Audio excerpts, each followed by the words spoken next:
Hello student, कैसे हो आप लोग। स्टूडेंट, आज की इस वीडियो में हम बात करने वाले हैं क्लास 12 समाज शास्त्र के महत्वपूर्ण प्रश्न के बारे में। यदि आपने अभी तक कुछ भी नहीं पढ़ा है तो ये प्रश्नों को तैयार कर लीजिए। 100 में से 100 नंबर पूरा मिलेंगे, इससे बाहर कुछ भी नहीं आएगा। ये जो महत्वपूर्ण प्रश्न हमने बताने वाले हैं, बहुविकल्पीय, अति लघु उत्तरीय और दीर्घ उत्तरीय, सभी प्रश्न इसमें हम बताने वाले हैं। बहुत ही ज़्यादा महत्वपूर्ण आज का ये वीडियो होने वाला है, तो वीडियो को आप लाइक कीजिएगा, शेयर कीजिएगा। चैनल पर है तो चैनल को सब्सक्राइब कर लीजिए। चलिए स्टार्ट करते हैं। जो क्लास 12 आर्ट्स की स्टूडेंट है, सोशियोलॉजी के स्टूडेंट है, उनके लिए सभी महत्वपूर्ण प्रश्न बहुत ही ज़्यादा महत्वपूर्ण है। क्वेश्चन विथ आंसर हम बताने वाले हैं। तो देखिए, पहला जो प्रश्न है, इससे बाहर कुछ भी आपका नहीं आएगा। ये प्रश्न याद रखिएगा, 100 मार्क्स का आपका पेपर पूरा कंप्लीट में करा कर रहूँगा। तो देखिए, पहला जो आपका प्रश्न है, एनएसए। देखिए क्वेश्चन को आप पढ़िए, क्योंकि हम बहुविकल्पीय, अति लघु उत्तरीय, लघु उत्तरीय और दीर्घ उत्तरीय प्रश्न को कवर किए। देखिए पहला आपका है एनएसए ऑन द, देखिए NSA on the principle of population पुस्तक के लेखक कौन है। आपके पास 4 विकल्प है। जिस प्रकार से आपको 4 ऑप्शन दिए जाते हैं बोर्ड एग्जाम में, हमने भी आपको 4 ऑप्शन दिए हैं। चारों में से जो आपको लगे कि सही उत्तर है, क्योंकि ये सभी जो प्रश्न है आपके बोर्ड एग्जाम के लिए इसलिए इंपॉर्टेंट है, क्योंकि बोर्ड एग्जाम में ये 10 नंबर का आपका पूछा जाता है। यानी प्रत्येक क्वेश्चन आपका 1 नंबर का होता है और बोर्ड एग्जाम में 10 नंबर 10 बहुविकल्पीय प्रश्न पूछे जाते हैं, तो बहुत ही महत्वपूर्ण हो जाता है। तो देखिए, जो पहला है आपका, पहले का राइट आंसर यदि आपने कॉमेंट में दे दिया होगा तो अच्छी बात है, नहीं देंगे तो देखिए इनमें से माल्थस जी हो जाएंगे आपके सही उत्तर। यानी का आपका राइट आंसर हो जाएगा। जो इस पुस्तक के लेखक है, NSA on the principle of population, पुस्तक के लेखक माल्थस जी हैं। देखिए दूसरा हमारा प्रश्न क्या है। देखिए, सभी क्वेश्चन का आंसर यदि आपको आता है तो हमें कमेंट में बता सकते हैं कि सर क्वेश्चन का आंसर हमें पहले से पता था। यदि आपने जितने क्वेश्चन को हल किएंगे उतना ही आपके लिए बेटर होगा, इतना ही आप बोर्ड एग्जाम में आप अपना अनुभव से कर सकते हैं कि किस प्रकार से हम आगे बोर्ड एग्जाम में पेपर देंगे, किस प्रकार से हम लिखेंगे, किस प्रकार से हमारी पेपर की स्ट्रैटेजी रहेगी। तो देखिए, दूसरा जो प्रश्न है, समाज क्या है। समाज क्या है, समाज किसे कहते हैं, इसके बारे में आपको बताना है। 4 विकल्प के द्वारा इसमें समझाया गया है। ए आपका का है आपका मूर्त, खा अमूर्त, गा आपका का और खा दोनों, या घा इनमें से कोई नहीं। तो देखिए, जो समाज क्या है, समाज क्या है, इसमें बारे में आपको बताना है। तो मैं इनमें से बता दूं, खा आपका सही उत्तर हो जाएगा, अमूर्त हो जाएगा। जो समाज है बेसिकली वो अमूर्त हो जाएगा। तो क्लास 12 सोशियोलॉजी का ये महत्वपूर्ण वीडियो, अभी तक वीडियो को शेयर नहीं किए हैं तो अपने दोस्तों के साथ व्हाट्सएप ग्रुप में शेयर कर दीजिए, अपने व्हाट्सएप दोस्तों के साथ शेयर कीजिए। बहुत ही ज़्यादा महत्वपूर्ण ये वीडियो आज का होने वाला है। तो देखिए, वीडियो थोड़ा लंबा भी हो सकता है, तो वीडियो को आप लास्ट तक देखिएगा, क्योंकि 100 मार्क्स का जो पेपर है आपका बोर्ड एग्जाम की तैयारी के लिए, आर्ट्स के जो स्टूडेंट है, डाउट रहता है कि समाजशास्त्र की तैयारी कैसे करें, किस प्रकार से अच्छे नंबर लेकर आए। तो हमने एक डेडिकेटेड वीडियो बनाया है कि बोर्ड एग्जाम में किस प्रकार से आप तैयारी करके अच्छे मार्क्स ला सकते हैं। तीसरा जो हमारा प्रश्न है, विश्व में सर्वप्रथम जनगणना कहाँ हुई थी। यानी जो विश्व में सर्वप्रथम जनगणना हुई थी, ये कहाँ पर हुई थी। आपके पास 4 विकल्प है। का आपका अमेरिका हो जाएगा, खा इंग्लैंड, या गा फ्रांस, या घा जर्मनी। तो विश्व में जो सर्वप्रथम जनगणना हुई थी, यदि आपको इसका पीडीएफ चाहिए, मैं बता दूं दोस्तों, यदि आपको इसका पीडीएफ चाहिए तो आपको हमारी वेबसाइट पे विजिट करना होगा, shivam-study-knowledge.com। नहीं तो आपको डिस्क्रिप्शन में लिंक मिल जाएगा, जाकर वहां से भी आप विजिट कर सकते हैं हमारी वेबसाइट पर। सभी इंपॉर्टेंट क्वेश्चन का जो हम अपने यूट्यूब चैनल पर वीडियो अपलोड कर रहे हैं, उस सभी का पीडीएफ नोट्स आपको मिल जाएगा वहां पर। इंपॉर्टेंट क्वेश्चन आंसर का नोट्स आपको वहां पर मिल जाएगा, जाकर आप वहां से डाउनलोड इजिली कर सकते हैं फ्री ऑफ कॉस्ट। तो जो तीसरा जो हमारा प्रश्न है, इनमें से का आपका हो जाएगा अमेरिका हो जाएगा। जो विश्व में सर्वप्रथम जनगणना हुई थी वो अमेरिका में ही हुई थी। उसके बाद में तय किया गया कि हर 10 वर्ष में जनगणना की जाएगी। जैसे हमारे इंडिया में 2011 में जनगणना हुई थी, 1882 में हुई थी, फिर उसके बाद में 1992 में हुई थी। सेम उसी प्रकार से फिर धीरे धीरे क्या हुआ ना, उसी प्रकार से 10 वर्ष में वो आने लगा। यानी 10 वर्ष में आपका क्या होने लगा, जनगणना होने लगा। फिर 2001 में हुआ था, 2011 में हुआ था। तो 10 वर्षों के तत्पश्चात क्या होने लगा, जनगणना का प्रारंभ होने लगा। तो विश्व में सर्वप्रथम जनगणना कहाँ हुई थी, तो का आपका अमेरिका राइट आंसर हो जाएगा। चलिए अगले प्रश्न की ओर बढ़ते हैं। अगला प्रश्न जो हमारा है, देखिए चौथा नंबर जो प्रश्न है, देख सकते हैं, निम्न में से कौन सा जाति का आधार है। यानी देखिए, चौथा प्रश्न है कि निम्न में से कौन जाति का आधार है, ये बताना है। का आपका जन्म है, खा आपका कर्म है, गा आपका भाग्य है, घा आपका धर्म है। तो देखिए, जो निम्न में से जाति का आधार, यदि आप थोड़ा दिमाग लगाएंगे, यदि आप पढ़ते होंगे तो आपको पता होगा इसका आंसर। नहीं पढ़ते हैं तो कोई बात नहीं, आप तैयारी ज़बरदस्त कीजिए। यदि आप तैयारी करेंगे तभी आप बोर्ड एग्जाम में काफ़ी अच्छे मार्क ले पाएंगे। तो देखिए, इसमें प्रैक्टिकली कोई भी नहीं होता है आपका, क्योंकि सोशियोलॉजी का है, इसमें आपका 100 नंबर का पूरा पेपर पूछा आता है। तो 100 नंबर से आपको 95 लाना है, तो आपको तैयारी ज़बरदस्त करनी पड़ेगी। तो देखिए, जो चौथा है, इसमें से आपका जन्म हो जाएगा। आप थोड़ा दिमाग लगाएंगे तो निम्न में से जाति का आधार, यानी जन्म से ही जात का आधार तय कर लिया जाता है कि ये किस जात में पैदा हुआ है, किस कास्ट में हो, ना किसमें कर्म यदि वो करता है वो उसके आधार से, भाग्य उसके आधार पर होता है, धर्म उसके आधार पर होता है। तो जन्म से ही जाति का आधार हो जाता है। देखिए पांचवा हमारा प्रश्न है, समाज के जनक है यानी समाज शास्त्र के जो जनक है वो कौन है। आपके पास चार विकल्प है, का आपका दुर्खीम, खा कामटे अगस्ट कामटे, गा आपका सोरोकीन या घा कूले। तो यदि आप थोड़ा दिमाग लगाएंगे या पढ़े होंगे तो सभी को पता होगा, यदि आप समाज शास्त्र के स्टूडेंट हैं तो समाज शास्त्र के स्टूडेंट सभी को पता होगा कि अगस्त कामटे आपके सही उत्तर हो जाएंगे, जो समाज शास्त्र के जनक कहे जाते हैं। खा आपका हो जाएगा अगस्त कामटे, इसकी राइट आंसर। देखिए अगला प्रश्न, देखिए सभी महत्वपूर्ण प्रश्न है, पीडीएफ आपको हमारे वेबसाइट पे मिल जाएगा, डाकर डाउनलोड कर सकते हैं। और अभी तक आपने वीडियो को लाइक नहीं किया तो लाइक कर दीजिए, हम ऐसे इंपॉर्टेंट वीडियो आपके लिए लाते रहेंगे। हम सभी चीज़ें की आपकी सब्जेक्ट की तैयारी करा रहे हैं, चाहे जो भी सब्जेक्ट है आप जाइए हमारे चैनल पर सारी वीडियोज चेक कर सकते हैं। देखिए 6 नंबर प्रश्न है आपका, ग्राम पंचायत का अध्यक्ष कौन होता है। ग्राम पंचायत का अध्यक्ष कौन होता है। का आपका ग्राम प्रधान, खा ग्रामीण नेता, गा ग्रामीणों का अध्यक्ष या घा वरिष्ठतम नागरिक। तो ग्राम पंचायत का अध्यक्ष कौन होता है। देखिए ग्राम पंचायत का जो अध्यक्ष है वो ग्रामीण प्रधान होता है। पंचायत का जो अध्यक्ष होता है मेनली वो ग्राम प्रधान ही होता है। देखिए 7वां आपका प्रश्न है, सभी इंपॉर्टेंट प्रश्न है और ये जो सभी प्रश्न है मैं कोई फैंटास्टिक नहीं बता रहा हूँ, ये सभी इंपॉर्टेंट है। VVI देख सकते हैं, वेरी वेरी इंपॉर्टेंट ये प्रश्न है और बोर्ड एग्जाम में 2 से 3 बार ये पूछी भी जा चुके हैं। हर साल पूछे जाने वाले सभी प्रश्न इंपॉर्टेंट है। तो देखिए जो हमारा 7वां प्रश्न है, पावर इलिट किसकी रचना है। जो पावर इलिट है ये किसकी रचना है। का आपका सी राइट मिल्स, KM पाणिक्कर, गा आपका चार्ल्स कूले या घा इनमें से कोई नहीं। तो इनमें से जो पावर इलिट है पहला चैप्टर का इंपॉर्टेंट ये प्रश्न है, तो 7वें का आपका राइट आंसर हो जाएगा, का हो जाएगा आपका, कौन सा हो जाएगा, सी राइट मिल्स इसके सही उत्तर हो जाएंगे, याद रखिएगा। देखिए अगला प्रश्न देख सकते हैं, 8वां आपका प्रश्न है, भारत में पुनर्जागरण का पिता किसे कहा जाता था। यहाँ पर था होगा, देखिए तो पिता कहा जाता था किसको। का आपका केशव चंद्र को, खा आपका ईश्वर चंद्र विद्यासागर को, गा राजा राम मोहन राय, घा देवेंद्र नाथ टैगोर। तो जो भारत में पुनर्जागरण के पिता कहा जाता था उनको कहा जाता था, देख सकते हैं, राजा राम मोहन राय जी को। इस प्रकार से भी आपका बोर्ड एग्जाम में क्वेश्चन पूछ लिया जाएगा। देखिए क्वेश्चन किस प्रकार से पूछा जाएगा कि ये मतलब स्त्री जो आपका ये था, ये मतलब सती प्रथा को किसने हटाया, तो आपका राजा राम मोहन राय जी ने ही हटाया था। इस प्रकार से भी आपका प्रश्न पूछ लिया जाएगा, तो ये आपको याद रखना है। चलिए देखते हैं अगला प्रश्न देख लेते हैं। सभी इंपॉर्टेंट क्वेश्चन को हमने बताया कवर कर सकते हैं, तो वीडियो थोड़ा लंबा भी हो सकता है लेकिन आपके लिए वीडियो बहुत ही हेल्पफुल होने वाला है, क्योंकि एग्जाम की तैयारी के लिए सभी क्वेश्चन इंपॉर्टेंट है। 9 नंबर आपका प्रश्न है, इंदु प्रकाश किसकी रचना है। इंदु प्रकाश किसकी रचना है। देखिए तो देखिए इसमें का आपका हो जाएगा विष्णु शास्त्री की, खा आपका वीरे सालिंगम की, गा ज्योतिबा फूले की या अंबेडकर जी की। तो जो इंदु है बेसिकली ये आपका विष्णु शास्त्री इसके सही उत्तर हो जाएंगे, जो इसके रचनाकार है। देखिए 10वां नंबर हमारा प्रश्न है, 10 नंबर प्रश्न क्या हमारा देख सकते हैं, प्रथम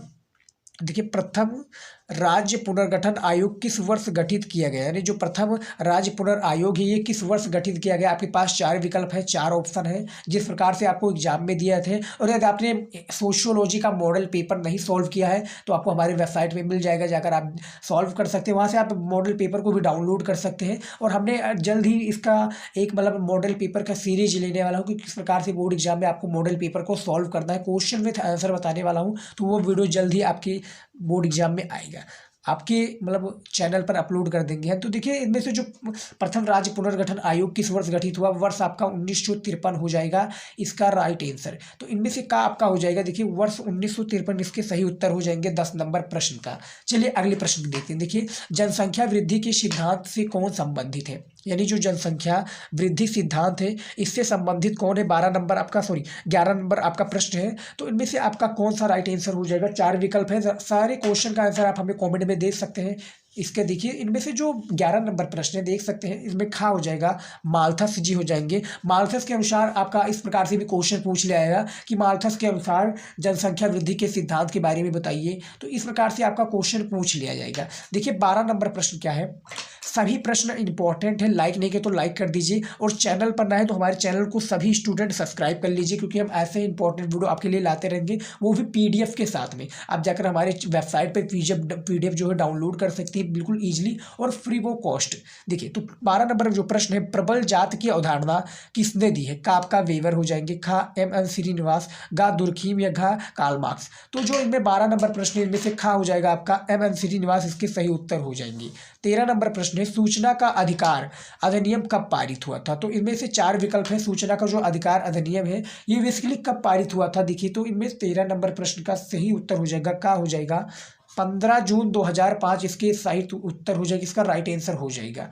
देखिए जो हमारा अगला प्रश्न है, सभी इंपॉर्टेंट प्रश्न को कवर करने वाले हैं, तो याद रखिएगा मोस्ट इंपॉर्टेंट ये सभी प्रश्न है जो सोशियोलॉजी के स्टूडेंट हैं। देखिए 14 नंबर जो प्रश्न है, कास्ट इन मॉडर्न बुक का नाम मैं बता दूं, सोशियोलॉजी के जो स्टूडेंट है, आर्ट्स के स्टूडेंट है, बुक का नाम सोशियोलॉजी में काफ़ी पूछा जाता है कि इन बुक का नाम क्या है। तो हमने एक डेडिकेटेड से बुक का जो बुक से रिलेटेड नाम है हमने बनाया हो कि इन महत्वपूर्ण बुक के लेखक ये हैं, इनके कवि ये हैं। तो आपको वो वीडियो भी चेकआउट कर सकते हैं, डिस्क्रिप्शन में आपको हमने वो लिंक दे दिए हैं, नहीं तो आप वेबसाइट पे जाएंगे, नहीं तो आप सर्च करेंगे यूट्यूब पर 22 मिस्ट्री नॉलेज लिख देंगे, आपको वो वीडियो मिल जाएगा। देखिए 14 जो नंबर प्रश्न है, कास्ट इन मॉडर्न इंडिया पुस्तक के जो लेखक हैं वो आपके हो जाएंगे 14 नंबर प्रश्न का खा हो जाएगा एम श्रीनिवास, इसके सही उत्तर हो जाएंगे। देखिए 15 नंबर प्रश्न है, हरित क्रांति का संबंध किस क्षेत्र से है? जो हरित क्रांति है इसका संबंध किस क्षेत्र से? तो सभी को पता होगा कृषि क्षेत्र, इसके का आपका सही उत्तर हो जाएगा। जो कृषि संबंधी क्षेत्र है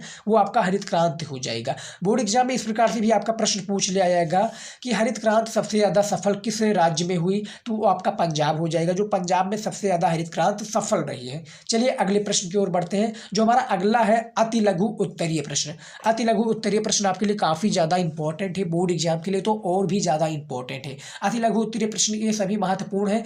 5 हमने क्वेश्चन अति लघु उत्तरीय बताए, क्वेश्चन विद आंसर, तो उनमें से मैं गारंटी नहीं लेता कि 5 को 5 हो जाएगा, तो 2 तो कन्फर्म है, 2 या 1 तो कन्फर्म है, याद रखिएगा। तो जितना ज़्यादा आप करेंगे उतना ही ज़्यादा आपके लिए काफ़ी ज़्यादा इंपॉर्टेंट होगा। तो देखिए जो पहला प्रश्न है आपका अति लघु उत्तरीय का, ये सभी जो प्रश्न है वीवीआई है, वेरी इंपॉर्टेंट प्रश्न है। तो लाइक नहीं किया तो वीडियो को लाइक कर दीजिएगा, शेयर जरूर कीजिएगा, क्योंकि बहुत ही ज़्यादा ये महत्वपूर्ण है और बहुत ही ज़्यादा मेहनत लगा है आपके लिए। देखिए पहला जो प्रश्न है, जाति पूर्वग्रह को परिभाषित कीजिए, या जाति पूर्वग्रह किसे कहते हैं? तो जो जाति पूर्व जो ग्रह है इसको परिभाषित करने के लिए देखिए क्वेश्चन को हम पहले समझेंगे, उसके बाद में राइट आंसर देंगे।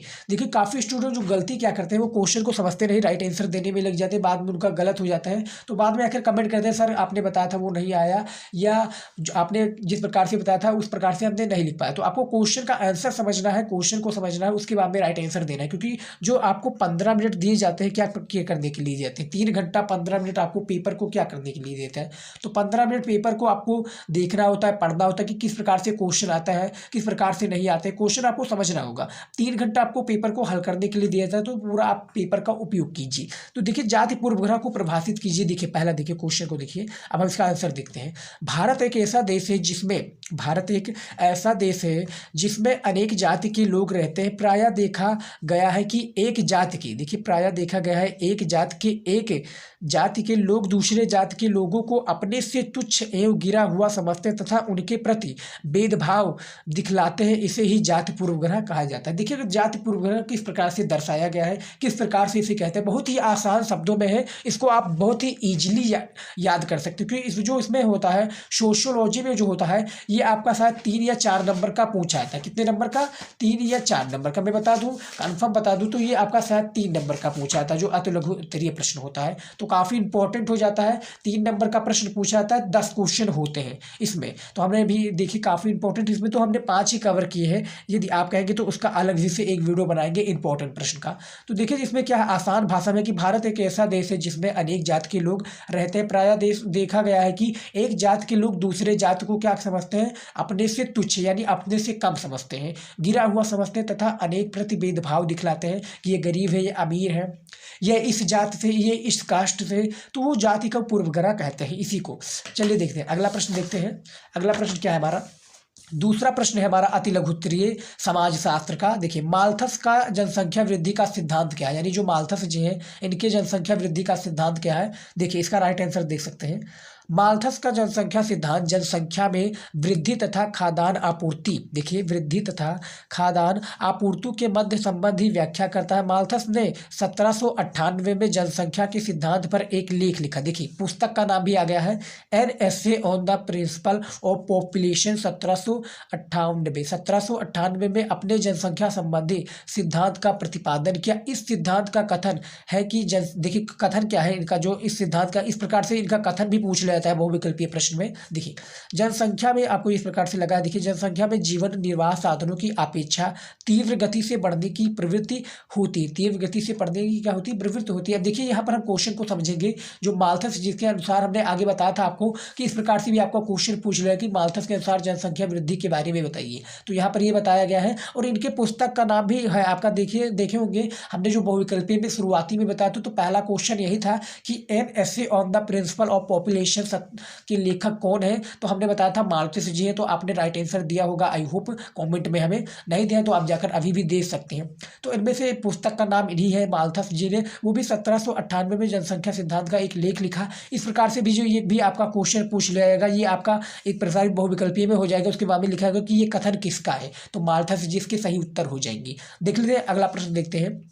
तीसरा हमारा प्रश्न है उपनिवेशवाद के दौरान अंग्रेजी शिक्षा का भारतीयों पर क्या प्रभाव पड़ा। यानी उपनिवेशवाद के जो दौरान जो अंग्रेजी शिक्षा है इसमें भारतीयों का क्या प्रभाव पड़ा, इसके बारे में बताना है। तो 3 नंबर ये हमारा प्रश्न है। सभी महत्वपूर्ण प्रश्न, ये सभी जो प्रश्न है अति लघु उत्तरीय का बहुत ही महत्वपूर्ण प्रश्न है और वीडियो को बनाने में, उसका बनाने में बहुत ही मेहनत लगे, तो आपका मेहनत जो है मैं एक लाइक से उतार दूंगा। आप एक लाइक करेंगे पूरा मेहनत हमारा उतर जाएगा, याद रखिएगा। देखिए हम आपके लिए तैयारी बहुत ही ज़बरदस्त कर रहे हैं, हम दिन रात आपकी प्रिपरेशन कराने में लगे हुए, तो लाइक कर दीजिएगा। आपका एक जिम्मेदारी होता है चैनल को सब्सक्राइब करना, वो भी कर लीजिए। देखिए उपनिवेशवाद के दौरान अंग्रेजी शिक्षा एक नए मध्य वर्ग का जन्म हुआ है। अंग्रेजी शिक्षा, अंग्रेजी भाषा में कुशल नए मध्यवर्गीय भारतीयों ने पश्चिम के अनेक दार्शनिकों के विचारों को पढ़ा जाना तथा अनेक उदार प्रजातंत्र की अवधारणा से अवगत हुए। इन भारतीयों ने भारत को उदारता और प्रगतिशीलता के एक नए रास्ते पर लाने का सपना देखा। तो देखिए जो उपनिवेशवाद है, जो इसमें बताया गया कि उपनिवेशवाद के दौरान अंग्रेजी शिक्षा का भारतीयों पर क्या प्रभाव पड़ा, तो ये प्रभाव पड़ा आप देख सकते हैं किस प्रकार से हमने बताया हुआ है। ये देखिए इस प्रकार से आपको क्वेश्चन का आंसर देना है, नीले पेन से देना है, ब्लू और ब्लैक पेन का ही उपयोग करना है, ना कि कोई कलरफुल पेन का यूज। और ये आप देख सकते हैं हमने जो हेडिंग डाली हुई, ये भी कलरफुल पेन का यूज आपके दिखलाने के लिए, आपको बताने के लिए इस प्रकार से आपको करना है। तो ये सब गलतियां नहीं करनी, आपको ब्लैक और ब्लू पेन का ही प्रयोग करना है, याद रखिएगा। तो तीसरा प्रश्न भी हमारा हो गया। देखिए चौथा प्रश्न की ओर बढ़ते हैं। चौथा हमारा जो प्रश्न है, देखिए हरित क्रांति के किन्हीं 3 प्रमुख प्रभावों का वर्णन कीजिए। चौथा नंबर जो प्रश्न है बहुत ही महत्वपूर्ण प्रश्न है, इसका जो आंसर है थोड़ा लंबा भी हो सकता है। तो हरित क्रांति के किन्हीं 3 प्रमुख प्रभावों का वर्णन करना है। देखिए यहाँ पर जो ग्रामीण समुदाय है ये आपको काट कर दे रहा है क्योंकि ये गलत हो गया है, तो ये यहाँ पर इसको इग्नोर कीजिए। देखिए यहाँ पर इस प्रकार से आपको डालना है क्या, हरित क्रांति के किन्हीं 3 प्रमुख प्रभावों का वर्णन निम्नलिखित प्रकार से किया गया है। तो यहाँ पर ये डाल देना है। ये देखिए यहाँ पर ये गलत हो चुका है, इसको आप इग्नोर कीजिए। देखिए तो देखिए पहला जो आपका है हरित क्रांति के किन्हीं 3 प्रमुख प्रभावों का इसमें बात किया गया है। पहला आपका है देश में खाद्यान्न उत्पादन तथा खाद्यान्न गहनता में वृद्धि के फलस्वरूप भारत अनाज उत्पादन में आत्मनिर्भर बना। जो पहला है आपका हरित क्रांति से संबंधित में कि देश में खाद्यान्न उत्पादन तथा खाद्यान्न गहनता में वृद्धि के फलस्वरूप भारत अनाज उत्पादन में आत्मनिर्भर बना। दूसरा है कृषि में नवीन मशीनों जैसे ट्रैक्टर, हार्वेस्टर, ट्यूबवेल, पंप आदि का प्रयोग किया जाने लगा। तीसरा आपका है लोगों की आय में वृद्धि होने, देखिए लोगों की आय में वृद्धि होने के फलस्वरूप ग्रामीण समाज में पारस्परिक रूप से चली आ रही प्रथाएं जैसे जजमानी प्रथा, वस्तु विनिमय आदि समाप्त हो गई या समाप्त हुई। तो हरित क्रांति के 3 प्रमुख प्रभाव थे, इसका वर्णन आपको करना था, जिसके लिए आपको 3 नंबर दे सकते हैं। ये आपका इसमें भी पूछ सकता है, लघु उत्तरीय प्रश्न में भी पूछ ले सकता है। जो भी आपका बोर्ड एग्जाम में लघु उत्तरीय प्रश्न होगा उसमें भी पूछ सकता है, जिसको आपको 6 नंबर दे दिए जाएंगे। तो 6 नंबर आपको अति लघु उत्तरीय के दिए जाएंगे, 3 नंबर आपको अति लघु उत्तरीय प्रश्न के बारे में। देखिए अब हमारा आखिरी और 5वां नंबर क्वेश्चन है भारत में होने वाली प्रमुख पर्यावरणीय आंदोलन के नाम लिखिए। यानी जो भारत में होने वाली प्रमुख पर्यावरण आंदोलन, इसके नाम लिखना है। देखिए किस प्रकार से है, पहला आपका बिश्नोई आंदोलन, दूसरा आपका चिपको आंदोलन, तीसरा है अप्पिको आंदोलन, चौथा है साइलेंट घाटी आंदोलन, 5वां जंगल बचाओ आंदोलन, छठवां है नर्मदा बचाओ आंदोलन। तो ये भारत में होने वाली प्रमुख पर्यावरणीय जो है आंदोलन है। यदि आप इसका इसका दीर्घ उत्तरीय या विस्तृत उत्तरीय में पूछ लिया गया तो इसका 8 नंबर का विस्तृत उत्तरीय में पूछा जाएगा। तो इसमें जो है ये सभी जो इसमें होने वाली पर्यावरण आंदोलन है, इसके जो हमने नाम बताया हो, इसके बारे में आपको थोड़ा थोड़ा लिखना होगा, जो कि 250 वर्ड में आपका इसका लिखना होगा। 8 नंबर आपको दिए जाएंगे। तो ये 5 क्वेश्चन थे अति लघु उत्तरीय का, और उसके बाद में 15 क्वेश्चन जो थे आपके बहुविकल्पीय प्रश्न का था। आई होप ये पूरा वीडियो आपको पसंद आया। देख सकते हैं बहुत ही महत्वपूर्ण वीडियो था, और यदि इसको आपका PDF डाउनलोड करना है तो आपको हमारे वेबसाइट पे विजिट करना होगा, वहाँ पर आप जाकर इजीली डाउनलोड कर सकते हैं। तो आई होप ये सभी वीडियो आपको पसंद आया होगा, सभी इंपॉर्टेंट क्वेश्चन पसंद आए होगा। तो मिलता है नेक्स्ट वीडियो में नए टॉपिक के साथ। तब तक के लिए गुड बाय, जय हिंद। पढ़ते रहिए और बोर्ड एग्जाम से अच्छी की तैयारी करते रहिए।